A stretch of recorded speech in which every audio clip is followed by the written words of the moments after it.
Mga ka-game yards, ngayon po ay magkakabit naman po tayo ng wimban. Ayan po mga ikakabit natin. Ito po yung applicator, wimban applicator. Ito naman po yung kakabitan natin. Ulit. Ganito po ang paglalagay.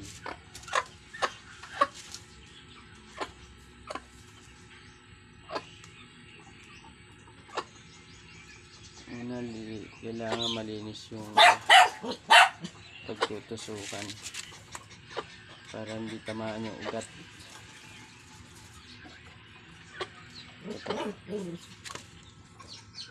Susukat po natin kung hanggang saan matatapat.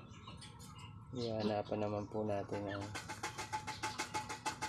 hindi matatamaan yung ugat.